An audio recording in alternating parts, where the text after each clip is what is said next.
Hello everyone, it's Andrew from Gem TCG here, and today's video I'm going to be talking about dealing with seller's remorse. A lot of people talk about buyer's remorse, and when you buy a card and let's say a week or two later it goes down in price and it starts crashing, and that's a very commonly talked about thing.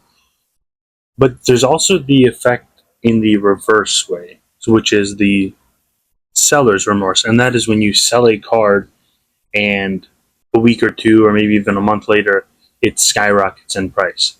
And the reason I'm making this video today is because I had a conversation at the card show during the weekend with a guy I met. He actually watches the channel, and he was at the first show. He bought a few cards for me, and one of the cards we were talking about at the first show, which was last month, was the Bubble Mew.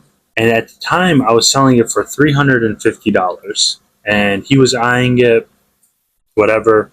He didn't end up buying it, but someone else did. And then when he came back this time, I was like, dude, that Mew card is going crazy right now. And then he was telling me a story of how he was selling PSA 10 cards he would sell them for 2,000, and then later on when he checks back, it's worth 5,000. So stories like that, we were just talking about it. But then he made a really solid point, and it's like, yes, that does suck, but as long as you're profiting, you're making your margins, you're making your profits, it really shouldn't bother you, because it's very easy to pinpoint negative experience and say, oh, I missed out on doubling my money here, or I could have made $100 more if I just held on to it for a week later and sold it then. And obviously that would be great, but realistically you can't catch all those market swings, and getting upset or feeling like, I guess, daunting or defeated because you made a sale and then you see that the card went up in price very soon after, that shouldn't, it does suck, I'm not saying that, but it shouldn't affect you if you're making your margins. Because let's say you're doing this properly as a business and you're marking up everything at like 30%. You make a sale, you get 30% profit, you keep repeating that. That is a very great business model. And if you can consistently do that, then really you're not really losing anything, because you are staying consistent with what you want and you're getting it. So obviously there's going to be situations where a card goes up in price and you miss out on it, or you sell a card and then it goes up in price even more.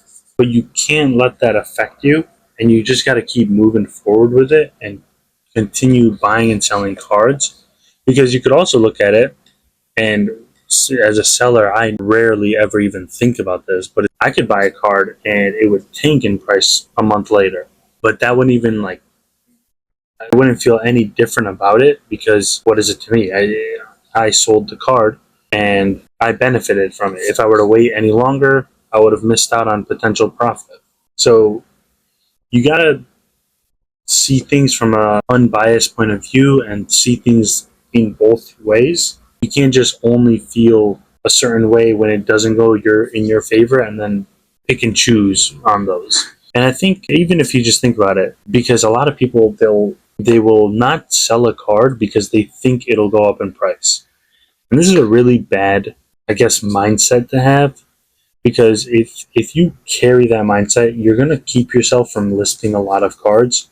Because I used to do this when I first started. Every time I would get a really cool card or a card that I really liked, I would not list it. I would put it in a box and set it to the side, thinking and hoping that it will go up in the future.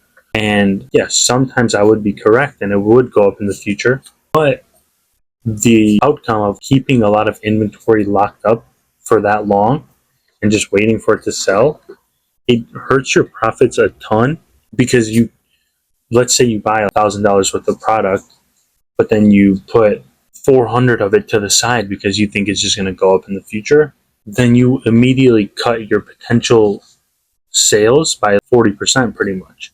And do that on every single collection that you buy, and do it on a really large scale, and you could see how it would add up, and you would just lose out on a ton of potential profit.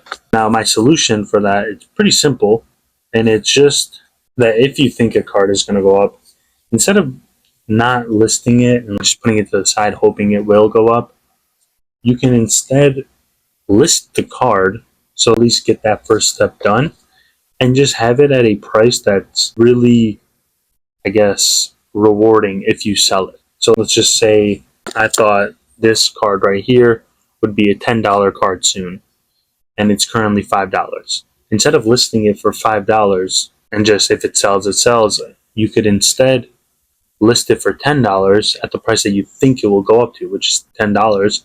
And then if it sells, that's great. And if not, you were going to not do it anyway, so you might as well have it listed.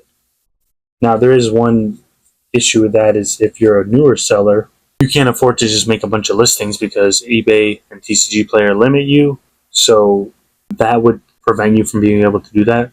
But if you are a newer seller, I wouldn't even recommend attempting that, because if you are new, you shouldn't be trying to invest or speculate on cards, and you should just try to get as much sales and feedback as possible and just replenishing your inventory all the time. And if you were to keep holding on to inventory, it would really slow your growth and prevent you from growing your store in general. And then I guess another thing I want to mention that hopefully makes you feel better if you're in a situation like that where you sell a card and then a month later it's worth double.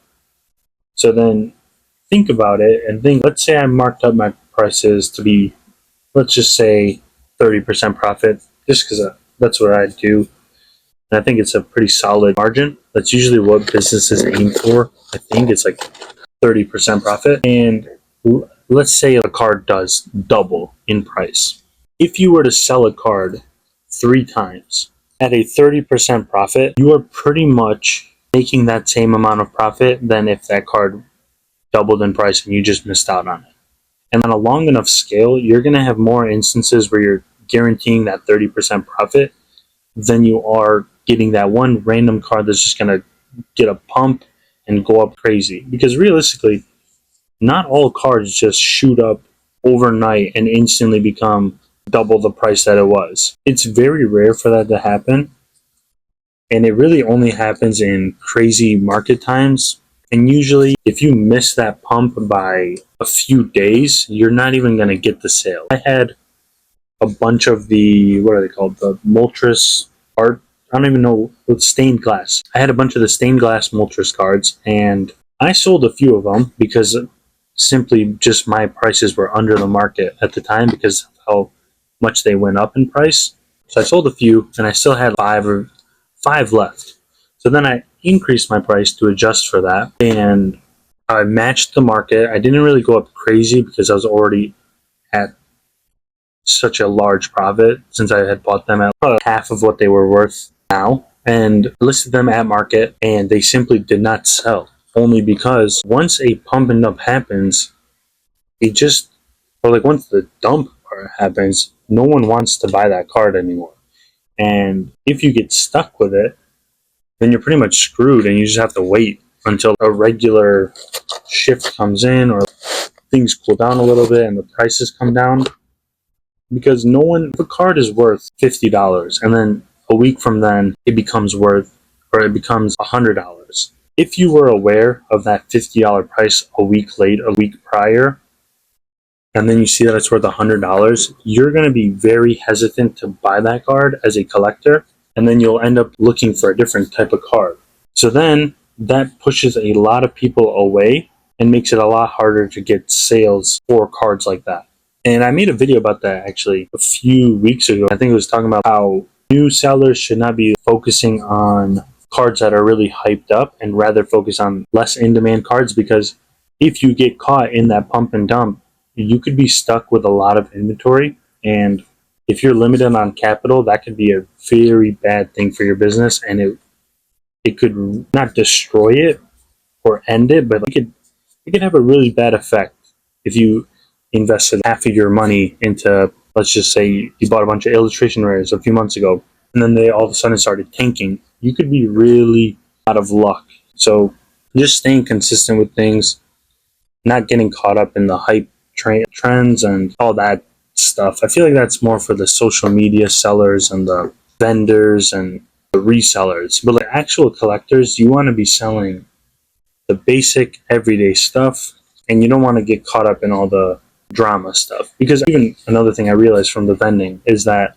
honestly, a lot of the people buying are just other vendors, and they want to make a deal, or they want to get a card that they could grade so they could flip it and make a few, I don't even know, not even a few, but a lot of money if they get a 10.